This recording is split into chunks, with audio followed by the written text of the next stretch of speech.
Ciencia al Chile es un podcast en donde la ciencia y la realidad conviven para dejar de guiarnos por las apariencias y ver más allá.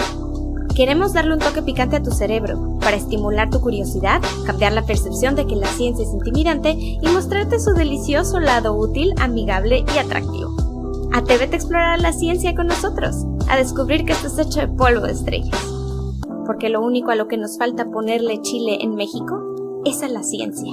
Bienvenidos a Ciencia al Chile. Pues buenas tardes, noches, Chilivers. Esto es Ciencia al Chile y hoy tenemos a la bellísima Antígona Segura con cabello moradito que nos viene a platicar de cosas muy chidas y muy interesantes y muy poco comunes. Para mí esto es como haberme encontrado un espécimen súper raro en un ecosistema súper raro, o sea, como el doble de raro, porque platicar con gente como ella es algo que no se hace definitivamente ni una vez cada 10 años, así que es un privilegio para mí. Antígona, bienvenida, doctora Antígona. Yo me cuadro, Chief. ¿Cómo has estado? ¿Cómo te va? ¿Cómo amaneciste? ¿Qué se siente ser una vieja tan chingona como tú? Hola, muchas gracias por la invitación y por las flores, pues bueno. No, para Estamos nada. aquí como mucha gente encerradas, ¿no? Con la UNAM cerrada, pero trabajando, así que... Pues bueno, ustedes no han de saberlo, pero yo sí, porque esta señorona que tenemos aquí enfrente es una ídola, es una de las pioneras en México de una carrera que es extremadamente rara en el mundo en general, pero en México sobre todo la ciencia estando como está, pues todavía más, ¿no? Y bueno, no porque sea rara quiere decir que sea algo del otro planeta, o bueno, chance sí, porque sí estudia otras cosas. Sí estudia otros planetas. Bueno, Antígona Segura, pues antes de saberlo, trabaja en el Instituto de Ciencias Nucleares de la UNAM. Si me equivoco en algo, por favor, doctora, corrígeme, porque de los nervios de veras se me puede botar una canica.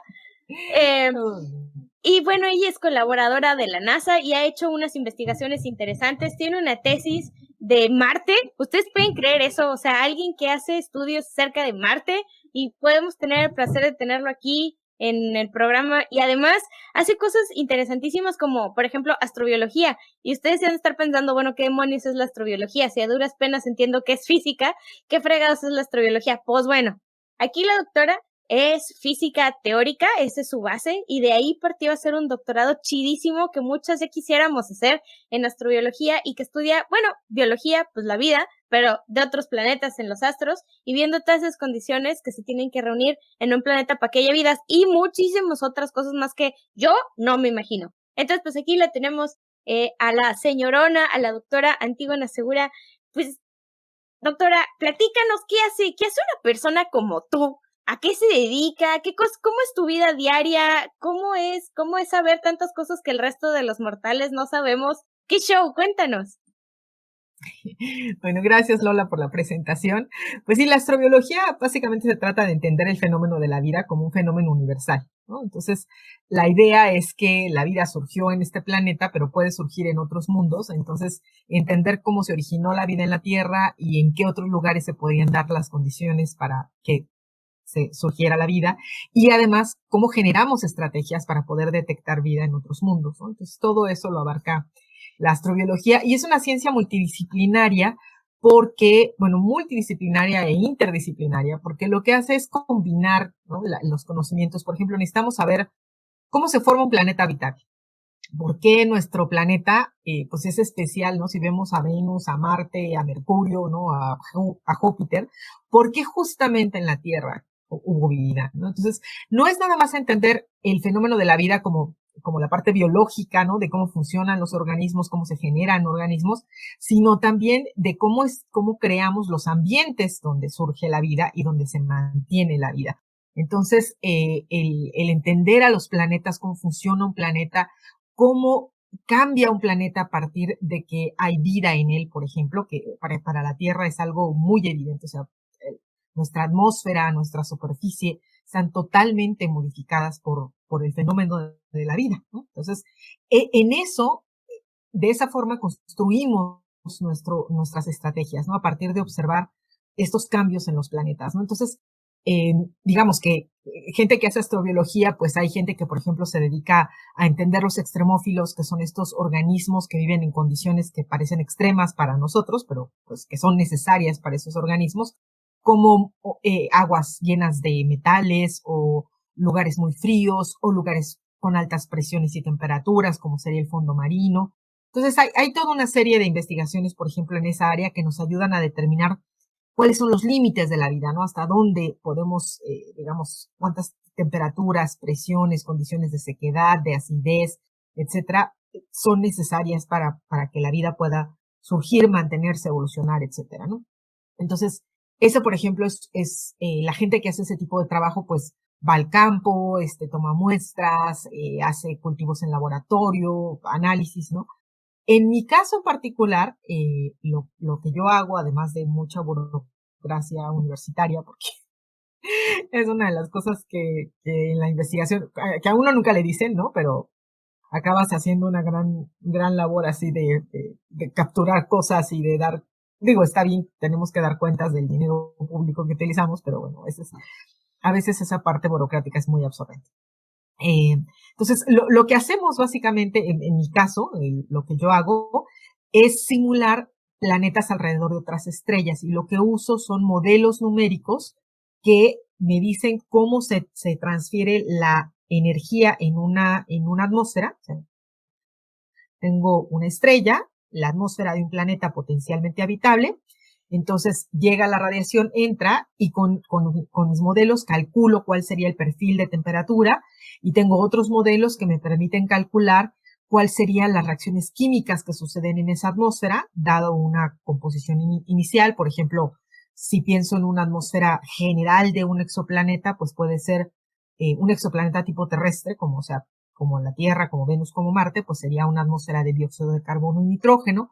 Si pienso que a lo mejor hay algún componente de vida, pues puedo agregarle metano, puedo agregarle hidrógeno, o sea, componentes que vienen por ejemplo, el hidrógeno viene de los volcanes, pero también viene de procesos biológicos, el metano también. Entonces, puedo agregarle una serie de componentes y ver si después de todas las reacciones químicas y la radiación que recibe esta atmósfera, pues sí puedo encontrar compuestos que sean generados por la vida, o si hay reacciones químicas que me pueden engañar, ¿no? Que a lo mejor están generando un producto que yo creo que viene de la vida, pero que no lo es, ¿no? Entonces, la estrategia que yo estoy manejando es que podamos ver planetas alrededor de otras estrellas, detectar de qué están hechas sus atmósferas, y a partir de eso podríamos determinar si estos planetas son habitables, o sea, tienen condiciones como agua, temperatura, etcétera, para ser habitables, y si están habitados, es decir, si tienen productos de la vida en la atmósfera. Entonces, pues mi día es, bueno, ahora tengo un equipo de 5 estudiantes que trabajan, que colaboran conmigo, cada una de ellas tiene sus propios proyectos, todos son diferentes entre sí, tienen que ver con habitabilidad de exoplanetas, en particular exoplanetas alrededor de unos tipos de estrellas que se llaman enanas semi, que son muy poco masivas, pero cada una de ellas tiene cosas muy diferentes, ¿no? Entonces, tengo 3 estudiantes de doctorado, una de ellas, Patty, que es la que ya se va a graduar, está trabajando, de hecho, en otro tema que también entré gracias a la doctora Karina Cervantes, que ella, pues ella es la que ideó este experimento, en el que la idea es crear unos componentes de las meteoritas que se llaman condros, ¿no? Entonces, son unas esferitas así que en 200 años no hemos podido explicar por qué existen. Y entonces lo que estamos haciendo es recrearlas en el laboratorio con un láser que funde silicatos. Los silicatos es de lo que están hechas todas las rocas, ¿no? Entonces funde estos silicatos para tratar de entender cuáles son los mecanismos que generaron estas esferitas que se encuentran en grandes cantidades en un tipo de meteoritas, y estas meteoritas, hagan de cuenta que son muestras del material del que se formaron los planetas. Entonces queremos entender esto porque nos dice cuáles fueron las condiciones durante la época en la que se estaban formando los planetas del sistema solar. Entonces, Patricia Hernández, que es una de las estudiantes de doctorado que colaboran conmigo, junto con la doctora Karina Cervantes, que como decía, pues esto fue un proyecto que nace a partir de la tesis de doctorado de ella. Y pues bueno, con ellas estamos haciendo esta labor. Ahora tenemos una nueva estudiante de maestría que va a entrar también a este proyecto. Y las otras estudiantes que están trabajando conmigo, Laura, Marion y Arturo. Laura y Marion son estudiantes de licenciatura. Marion en particular está trabajando con la radiación ultravioleta, cómo afecta a la generación de moléculas importantes para la vida. Y Laura está trabajando en cómo la radiación de extremo ultravioleta y rayos X puede llevarse las atmósferas y quitar la habitabilidad de los planetas, ¿no? Entonces, estamos como, y todo ello pues con alrededor de estrellas enanas, planetas alrededor de estrellas enanas. Y Arturo está trabajando también con la química, él es de maestría, está trabajando con las reacciones químicas que suceden cuando llegan fulguraciones de las estrellas. Fulguraciones, esto que parecen como llamaradas, así, no son llamaradas, no es fuego, no es, son partículas y campo magnético, y ahí hay una serie de radiación de alta energía, rayos X, ultravioleta, que llegan al planeta, y esos hacen cambios químicos, ¿no?, en los planetas. Entonces, en particular la radiación ultravioleta, entonces lo que él está viendo es si esta radiación influye en la generación de moléculas que podrían engañarnos y hacernos pensar que ahí hay vida cuando no la hay, ¿no?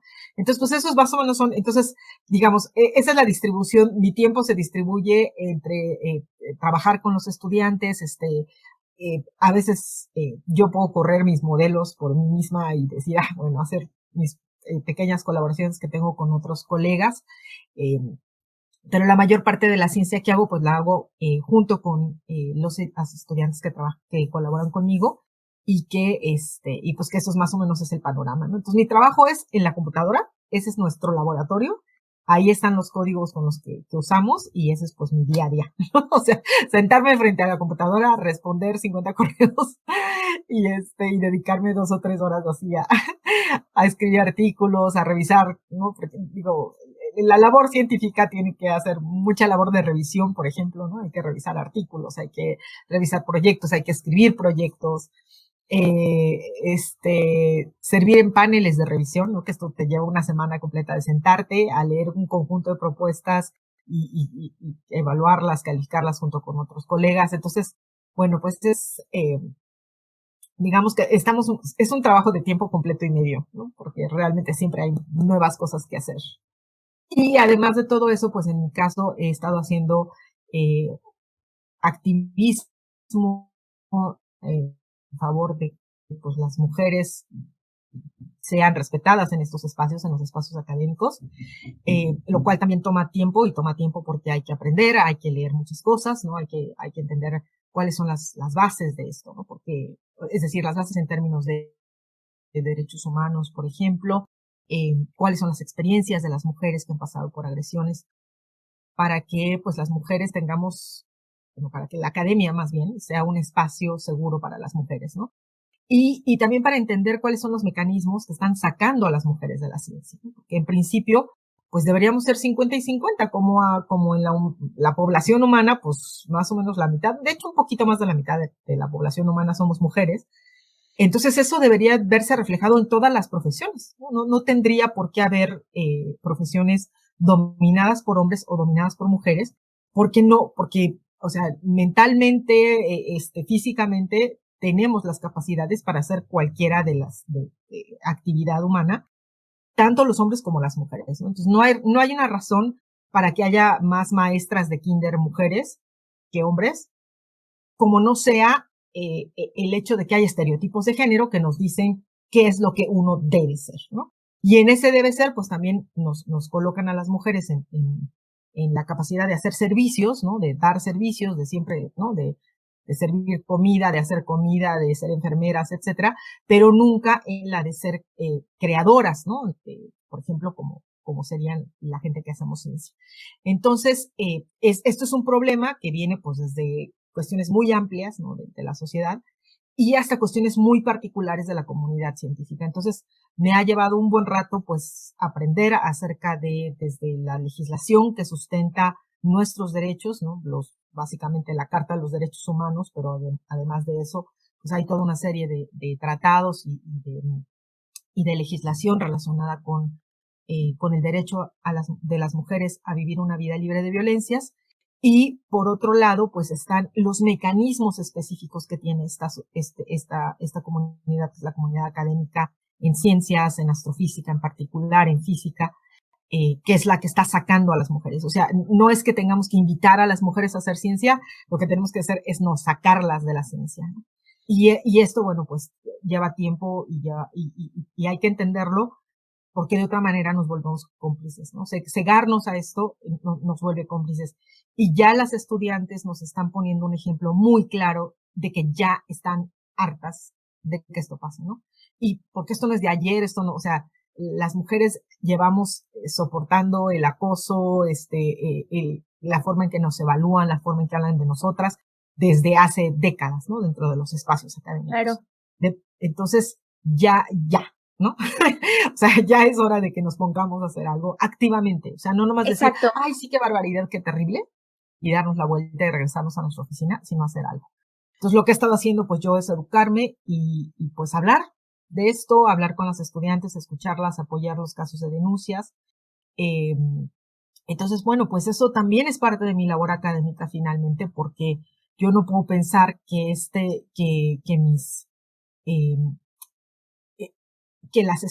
que haya una diferencia, ¿no? Entre, o sea, mientras las estudiantes las estudiantes mujeres sigan teniendo una desventaja con respecto a sus compañeros, porque a ellas las van a acosar, porque a ellas les van a decir que no son buenas para esto, que voy a ponerles un ejemplo de una licuadora para que lo entiendan mejor ustedes, ¿no? O sea, ese tipo de comentarios, ese tipo de cosas no son aceptables, son violencias que se cometen una y otra vez y que van minando la seguridad, la confianza de las estudiantes en hacer lo que están haciendo, lo que aman, ¿no? Entonces, al final se convierte en un daño real en las vidas de las estudiantes y entonces me parece increíble que como profesores y profesoras nos ceguemos a esto o como gente que hacemos investigación científica nos ceguemos al impacto que tiene en la vida de las mujeres el que las acosemos, el que hagamos chistes, el que solapemos a las personas que lo hacen. Totalmente. Yo creo que lo que estás comentando es un punto modular. Yo tengo muchísimas preguntas al respecto de los primeros términos que mencionaste, pero sí me gustaría, antes de poder abordar la ciencia, tenemos que abordar la parte humana. Y la parte que tú tienes, complementaria a la de la ciencia, también es muy impresionante porque eres una de las activistas más reconocidas y más fuertes que tenemos, que aboga por las mujeres en la ciencia. Yo lo que quisiera es agradecerte por abrir la boca, por no callarte, por no darte por vencida, por no dejarte intimidar, porque ciertamente cuando estás en una posición como la tuya, yo creo que lo primero que piensas es, híjole, pues mi trabajo puede correr riesgo y me pueden sacar de aquí por la misma violencia que mencionas.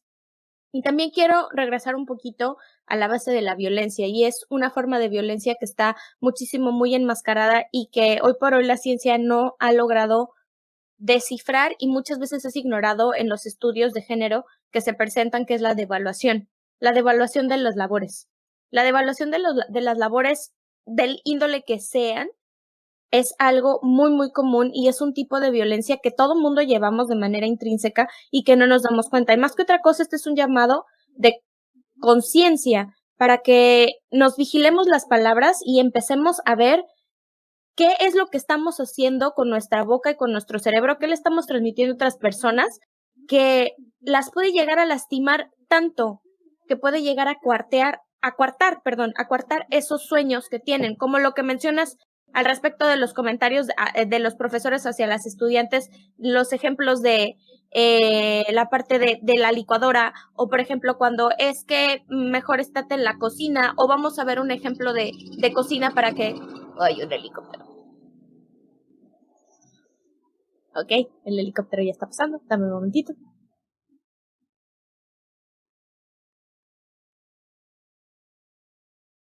¿Ya se fue? Ok.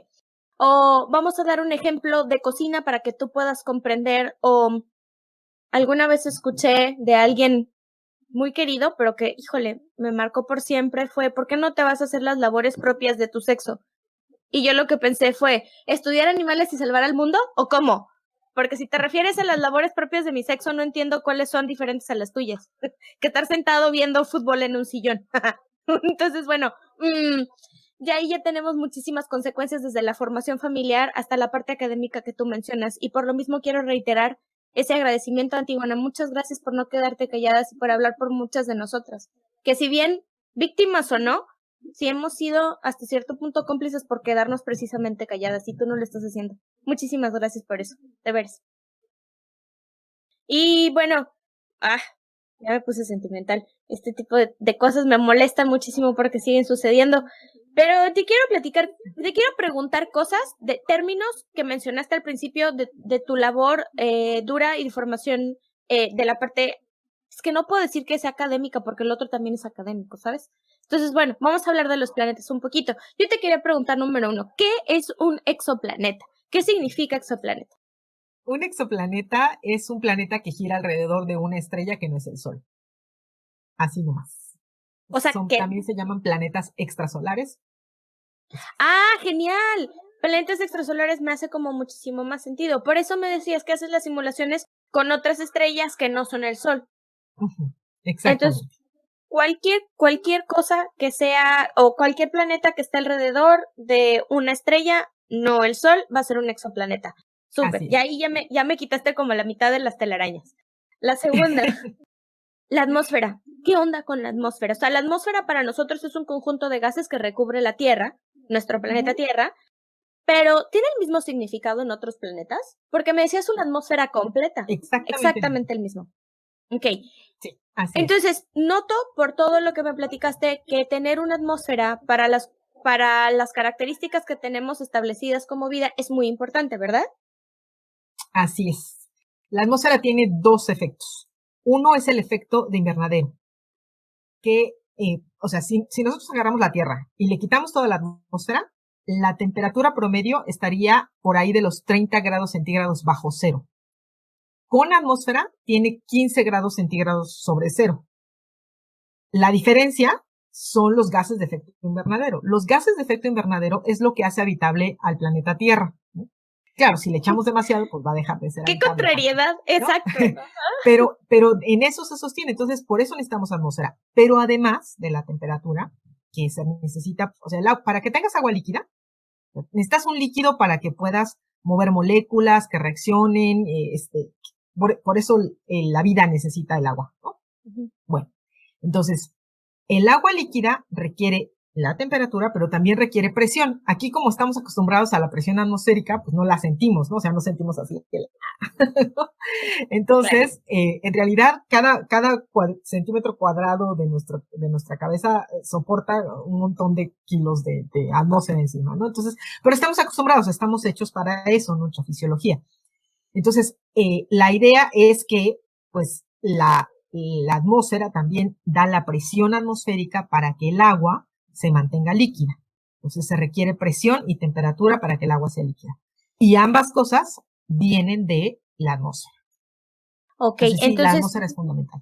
Es fundamental para lo que conocemos. Ok, y ahí entramos a otro tema, el agua líquida. ¿Qué onda con el agua líquida? O sea, hay una zona que leí un poquito, ¿verdad? Que se llama Goldilocks Zone o la zona habitable de los planetas. ¿Nos podrías platicar un poquito qué onda con esto? Porque por lo que me estás diciendo, puedo entender que el agua líquida depende de la atmósfera, es como un sistema compuesto, ¿no? Pero también la parte de la formación de la atmósfera tiene que ver en cómo se formó el planeta. Entonces, es que en mi cabeza es como un nudo que está como que tratando de descifrarse, pero quisiera empezar por el agua líquida porque pues sabemos que es fundamental y que esta zona habitable tiene algo que ver con el estado de la materia, del estado del líquido del agua, ¿no? ¿Es correcto? Sí, a ver, lo que sucede es que no tenemos primero un ejemplo de vida, ¿no? Que es el de la Tierra. Entonces, aun cuando parezca una gran variedad, en realidad es un ejemplo de vida, es vida basada en el carbono. ¿Qué requiere? Pues requiere energía, un cierto rango de energía, pues si le pones demasiado se destruye todo, ¿no? Entonces es un cierto rango de energía para que esa materia se organice, pero se organiza alrededor de la química, o sea, de los enlaces que es capaz de formar el átomo de carbono. Ahora, estas moléculas orgánicas, es decir, estas moléculas hechas de carbono, requieren un líquido pues para moverse, encontrarse. Digo, se podrían mover en el gas, pero entonces en el gas es demasiada libertad, ¿no? En un sólido estarían así como muy atrapadas. En cambio, en un líquido tienen como una combinación perfecta entre cierta libertad y cierta restricción. Entonces, dentro del líquido reaccionan, se encuentran, forman vesículas, y entonces ahí es donde se da todas las reacciones químicas que generan a la vida y después que sostienen a la vida.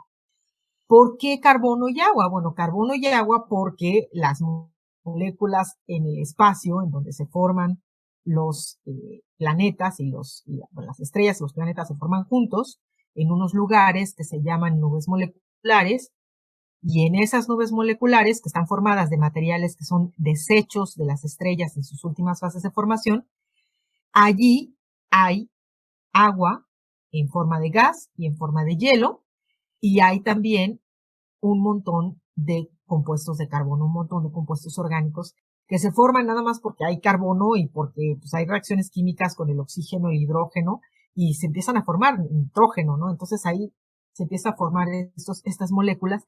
Entonces sabemos, uno, que la química del carbono es persistente, se va a formar a donde vaya, bajo condiciones que pueden ser frío o helado como en las nubes moleculares, o que puede ser cosas más tibiecitas como en los planetas, ¿no?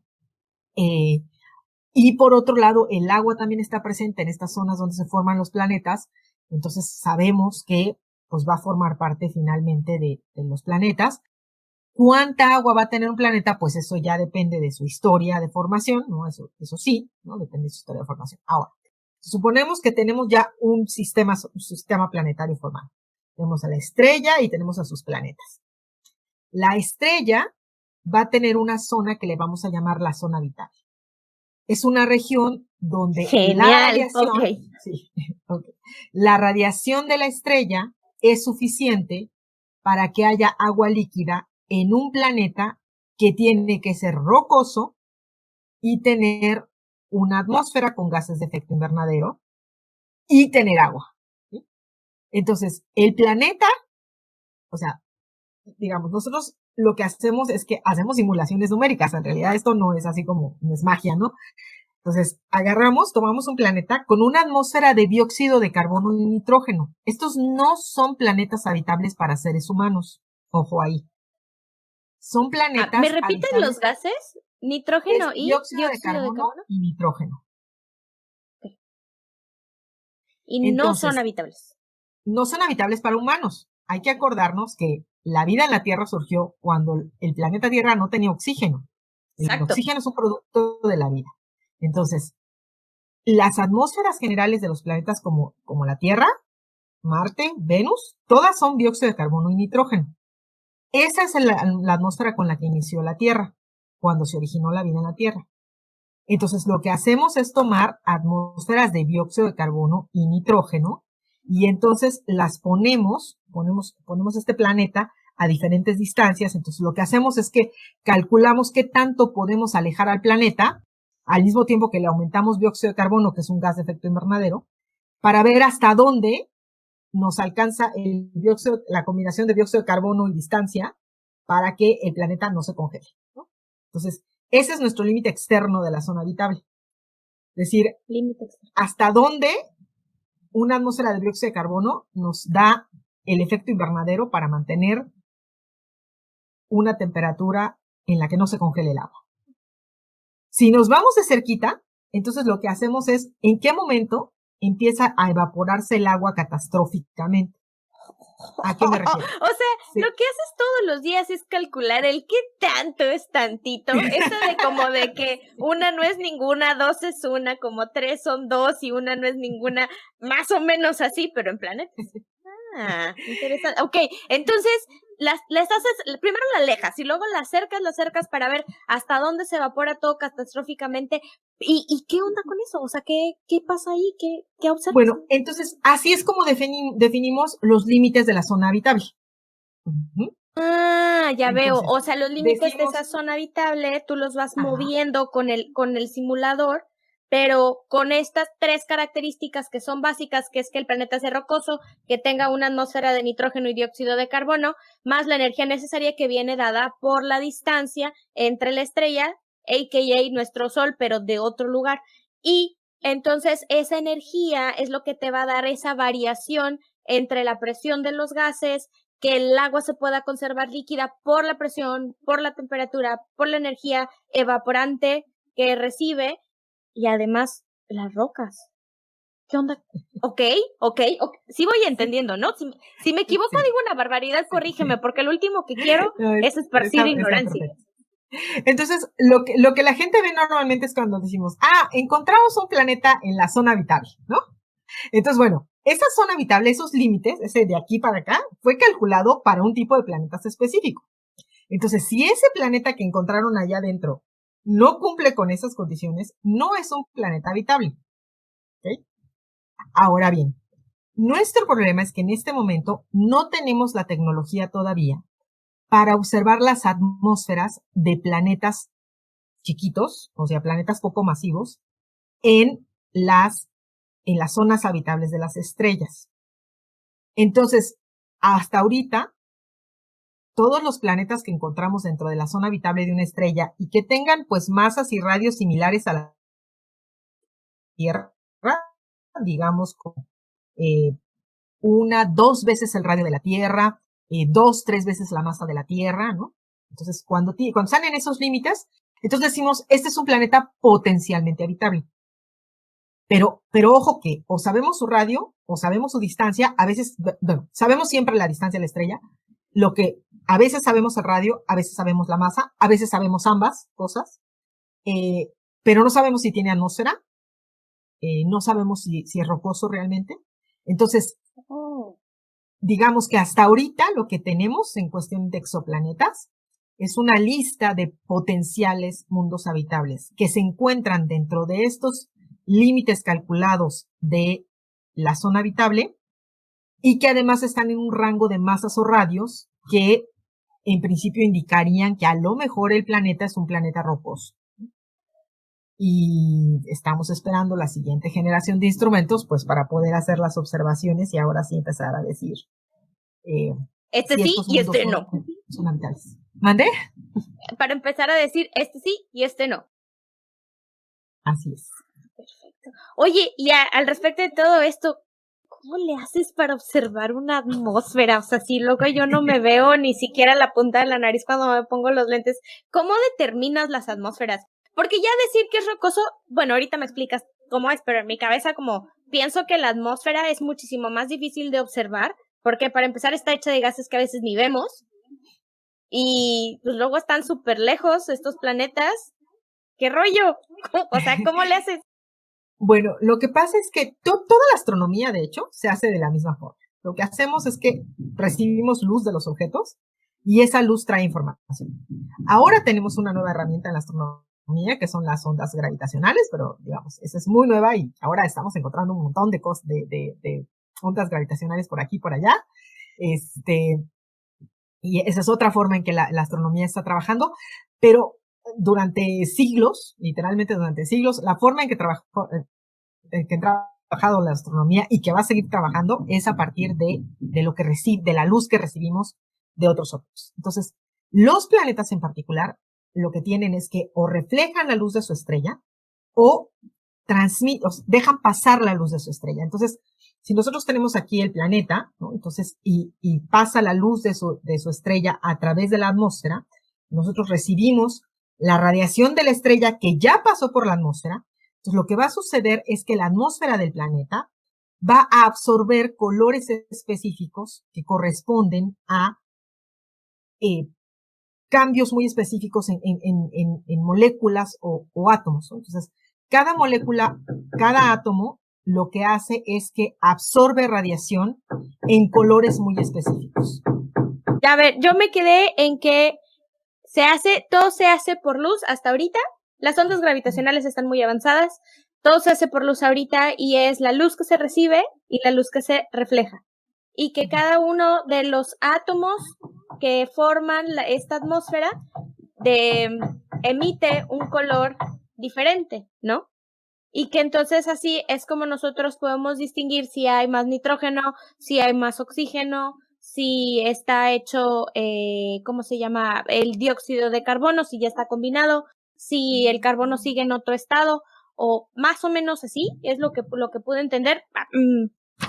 Sí, cada elemento y cada molécula tienen una serie de energías específicas en las que absorben o emiten, ¿no? Dependiendo de si están en un gas caliente, frío, la. Entonces, estos colores específicos donde absorben o emiten los compuestos, los medimos en laboratorio.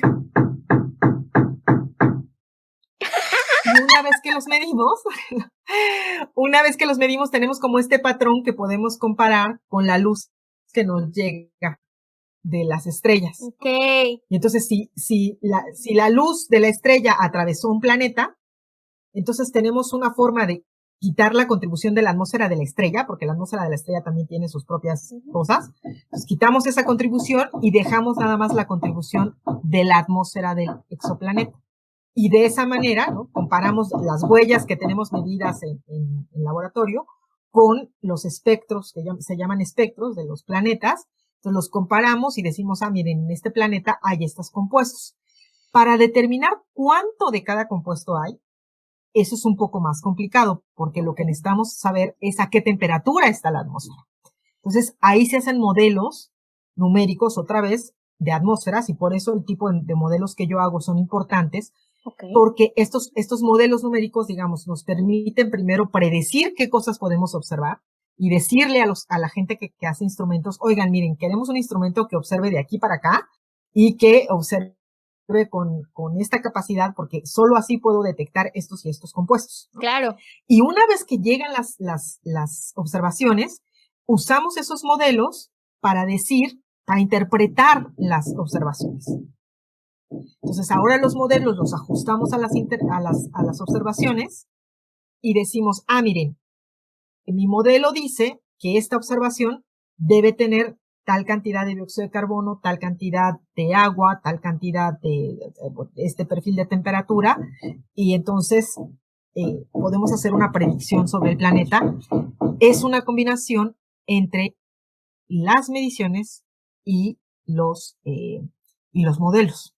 Claro, es como comprobar ya tu hipótesis, o sea, tu modelo es la predicción que tú habías hecho y ya con tus datos reales, ojo chicos, pero esto es ciencia, o sea, por eso lo que hace Antígona es ciencia, porque los datos que se obtienen son comparados contra una suposición que nosotros teníamos, o sea, lo que hace Antígona no es nada más adivinar y no es magia y no es predecir nada más porque ella dice y porque es quien es, o sea, no, sino que se tiene que someter al rigor de la ciencia comparando toda la evidencia que se va juntando con los diferentes instrumentos. Y como lo habíamos comentado en capítulos anteriores, es muy, muy importante reconocer que estos instrumentos tienen que estar bien calibrados, que tienen que pasar por una revisión, que además de todo eso, o sea, la parte de los números se tiene que también revisar, a veces esto se le llama curar, y a veces se tiene que revisar a mano porque es una numeralia grande, es una numeralia que, a muchos de nuestros cerebros, como el mío, que no está hecho para los números, le cuesta trabajo, pero esta gente que está tan entrenada en esto puede reconocer este tipo de errores y de, ¿cómo se llaman? Ruido o de cosas, es que nosotros consideramos ruido algo que nos molesta, ¿no? O que nos hace una interferencia, pero precisamente eso es el ruido, la parte basal, la parte que nos emite la estrella que está rigiendo este sistema de exoplanetas, que es lo que nos decía Antígona que hay que quitar, y la contribución que tiene el mismo planeta por la configuración que puede llegar a ser para nada más aislar. Y esto es disectar una variable, como habíamos platicado en la parte del episodio del tamaño, ¿sí importa? Bueno, la cantidad de datos que ellos observan también es muy importante y la calidad de los datos que observan para que el modelo que ellos tienen, que es tu suposición, pueda ser comparado y poder ir midiendo la exactitud de tus modelos y poder ir estableciendo un grado de confianza de lo que haces en tu trabajo, en tu día a día. Y este grado de confianza, pues es muy difícil de obtener porque son experimentos que no se pueden realizar con cualquier tipo de instrumento. Y al respecto de todo esto, oye, Antígona, no sé si, bueno, yo tenía entendido que una mujer fue la que descubrió el espectro de los colores de los elementos que hay en lo vi en el documental como las estrellas, pero pues evidentemente no nada más es para las estrellas, también es para los exoplanetas. ¿Esto es verdad? O sea, ¿la contribución fue de una mujer? Dice Antígona que sí.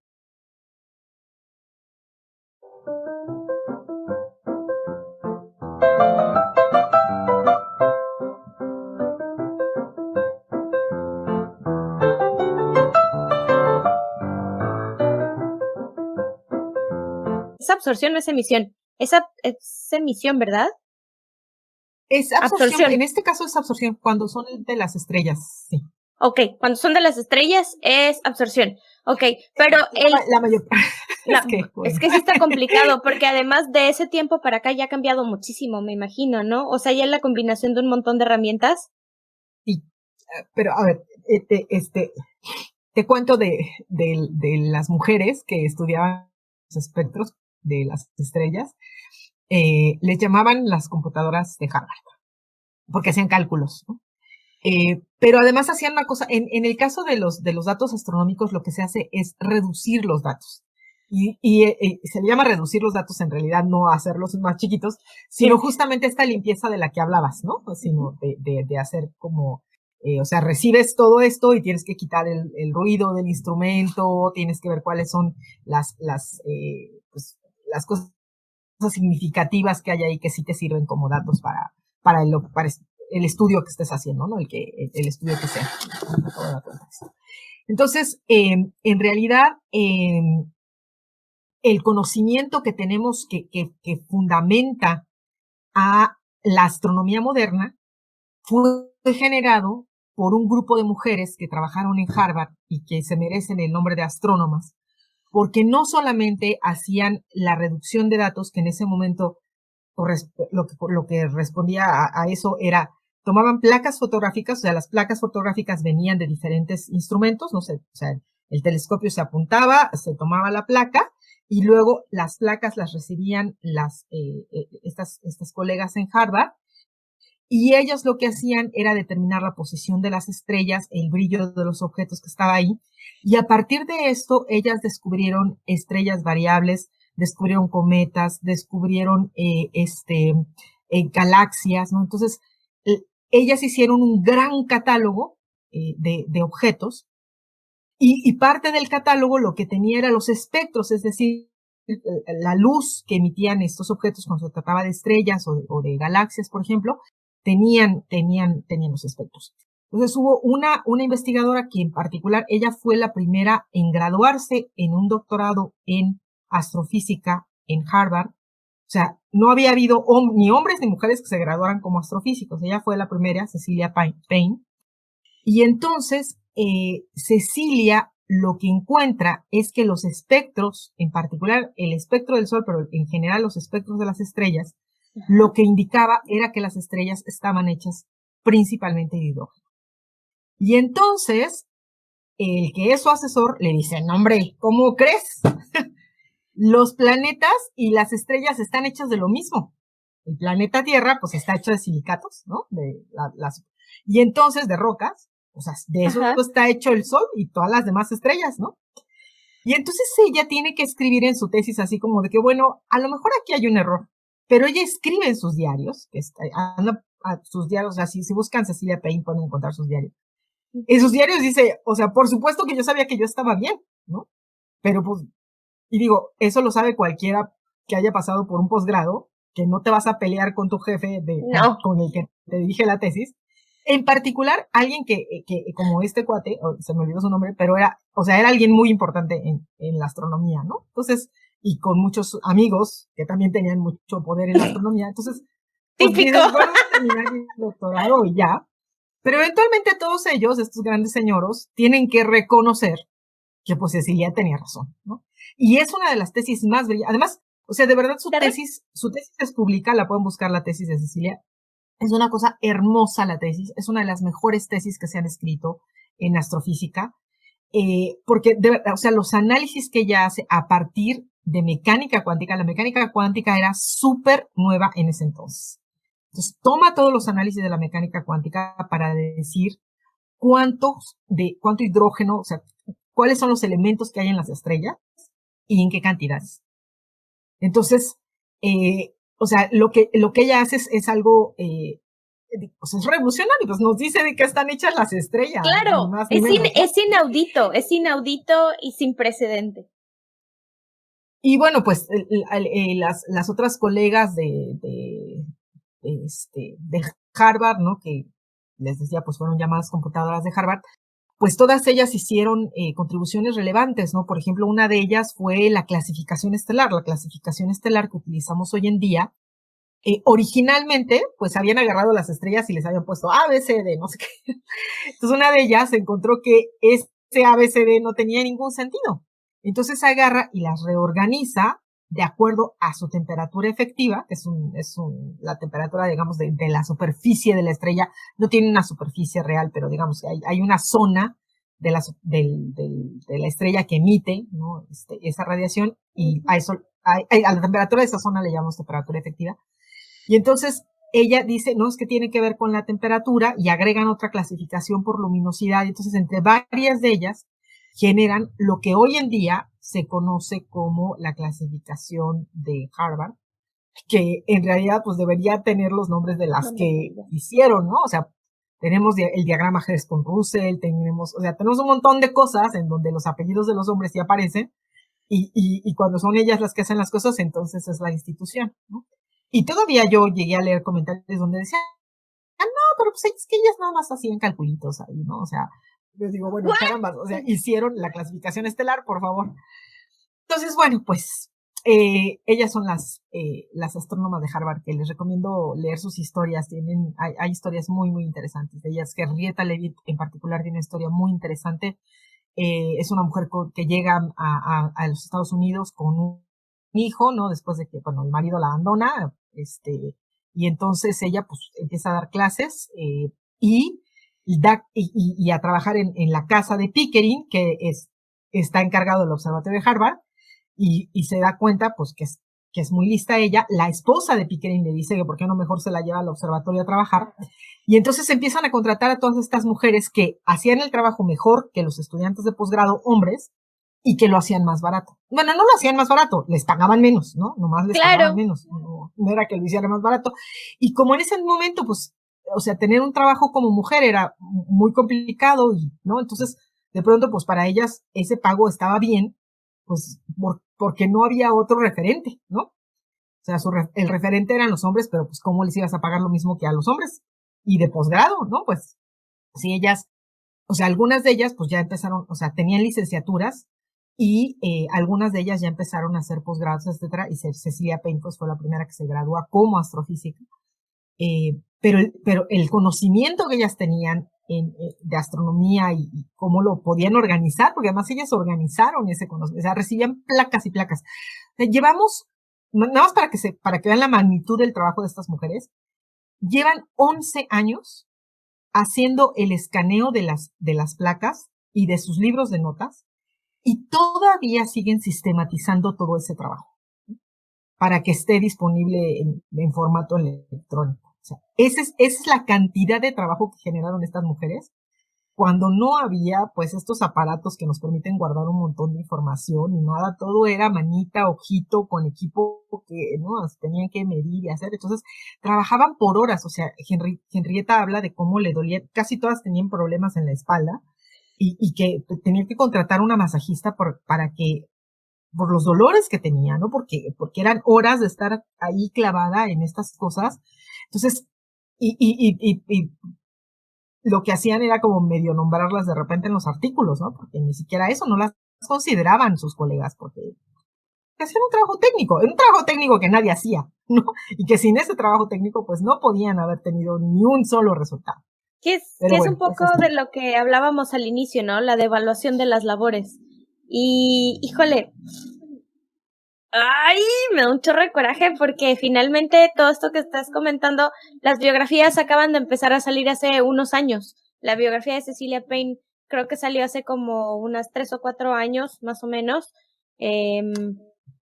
Y bueno, también toda la parte, si ustedes ven la serie nueva de Cosmos, que estaba en Netflix, ya la quitaron, de Neil deGrasse Tyson, lo que sucede ahí es que pues platican en gran medida de las computadoras de Harvard y platican de Cecilia Payne y platican del maltrato que ella sufrió y de la manera en la que su tesis estuvo metida básicamente en un cajón durante muchísimo tiempo, pues da coraje porque eso es tiempo que se pudo haber invertido en, pues, generar más ciencia, ¿no?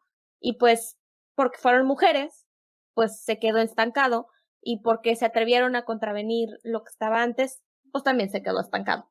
Entonces, pues sí está como súper gacho que esto lo venimos observando. A Cecilia Payne era inglesa y no le quisieron dar el título de la carrera, se fue a Estados Unidos con una beca y fue como llegó a Harvard, me parece, pero había un instituto para mujeres, porque ¿cómo se les ocurre que las mujeres iban a compartir el mismo instituto que ellos, ¿no?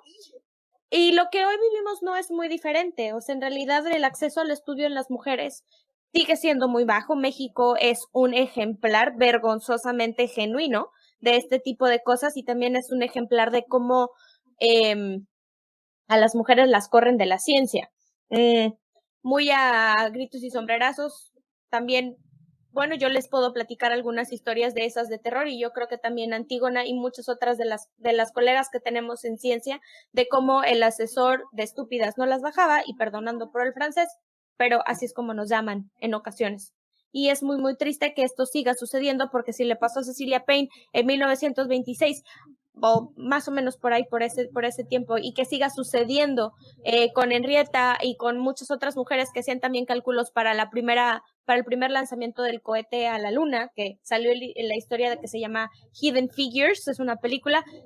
Hay que leer un poquito más para poder tener una historia verídica, porque sí está muy adaptada para el cine, pero esto sigue pasando y llegamos a lo mismo. ¿Por qué si los cerebros son iguales y las capacidades intelectuales son las mismas? Hablando de temas tan complicados que Antígona nos explicó ahorita con la mayor sencillez del universo, probando que podemos explicarlo y que podemos comprenderlo de la misma manera que cualquier otro hombre, sigue sucediendo este tipo de fenómenos en donde a las mujeres no se nos abren los espacios o se nos cierran, tanto que nos cuesta trabajo llegar, para que nos trunquen esa inspiración y nos trunquen esa motivación. Y pues bueno, yo creo que es momento de empezar a recapacitar de que todos estos avances que se tuvieron con todas estas mujeres y ahorita se sigan procesando, si no hubiera existido este tipo de conductas, podríamos haber avanzado muchísimo más rápido. Y eso en muchísimos otros campos de la ciencia, ¿no? E incluidos en los campos de las ciencias sociales, cómo se toman en serio los trabajos de los hombres, pero no se toman en serio los trabajos de las mujeres. O cuál es la seriedad que se le pone a unas cosas u otras, no. ¿Por qué estamos hablando de repente de estrellas y de repente del otro? Bueno, a mí me parece que a manera de conclusión, si Antígona está de acuerdo con esto, me gustaría hacer un símil. Si para los exoplanetas se necesita que haya condiciones específicas para que la vida se pueda dar, es más, para que sean candidatos a poder tener vida en ellos, en la Tierra, en la sociedad es exactamente lo mismo. Los exoplanetas necesitan este estado, este fluido, esta agua que permita que las moléculas se muevan. Si tomamos como ejemplo que esas moléculas podríamos ser mujeres, podríamos ser personas, porque no debería siquiera existir la diferencia entre es hombre o es mujer,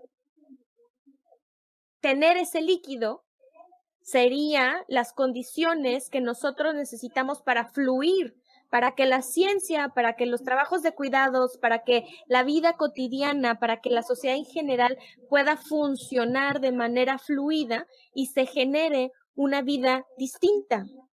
Si nosotros no proveemos esas condiciones, tal y como estudia Antígona en los planetas, en los exoplanetas, pues menos vamos a poder estudiar qué es lo que pasaría en un mundo ideal en donde la vida fluida, en donde la vida adecuada, en donde la vida justa, la vida equitativa, la vida en equipo pueda existir.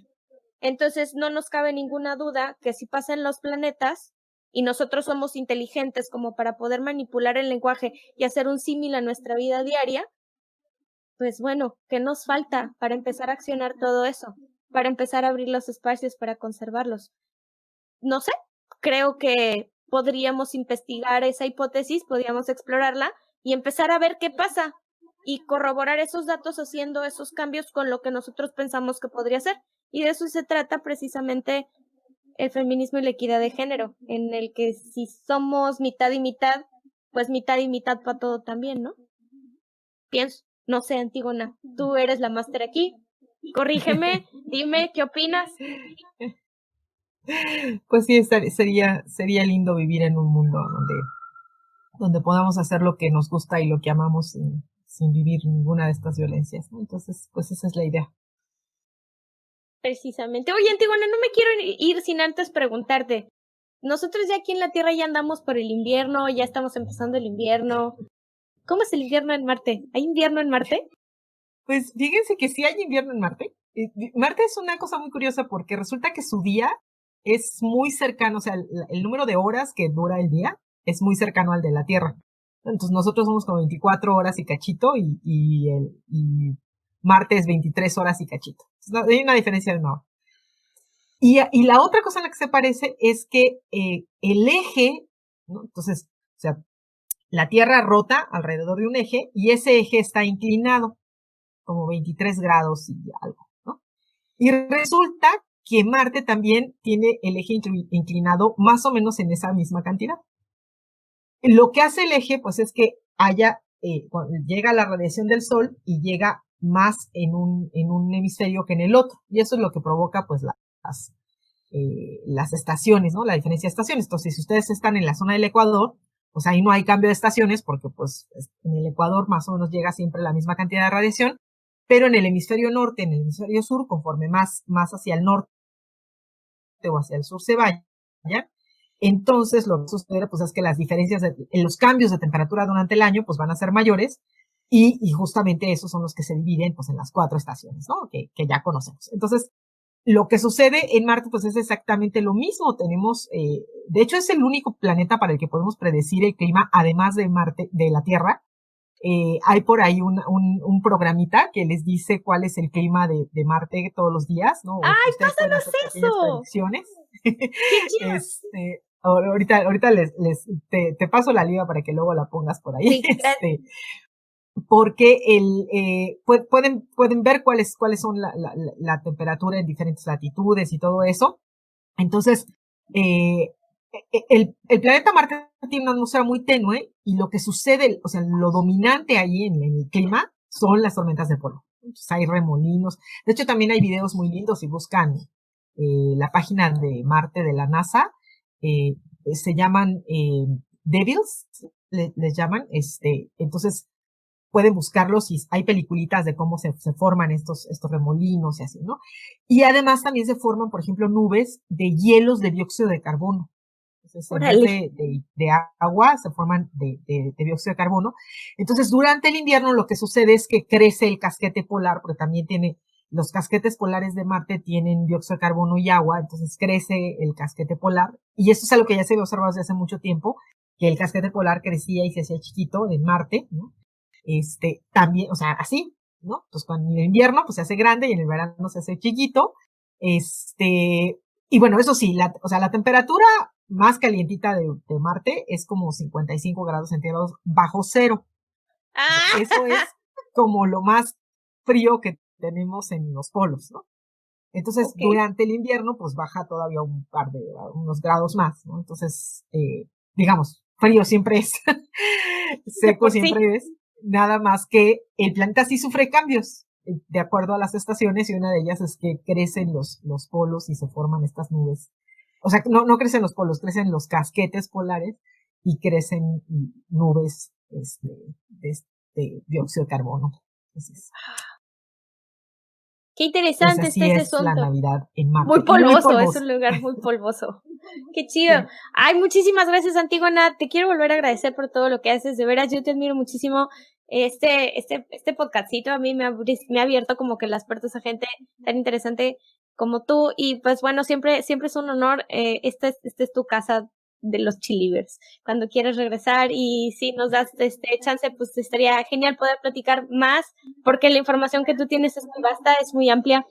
Pero pues para empezar a picarnos en qué onda con la vida en otros planetas, si es verdad, empezar a desmitificar esta parte de los alienígenas, de todos los objetos voladores no identificados y demás, pues bueno, creo que es importante conocer lo que sí sabemos que hay, que es algo que tú estás en contacto totalmente. Y pues por otra parte, te reitero las gracias por no quedarte callada. Neta, muchísimas gracias por todo. Y pues bueno. Gracias por la oportunidad. No, hombre, no, al contrario.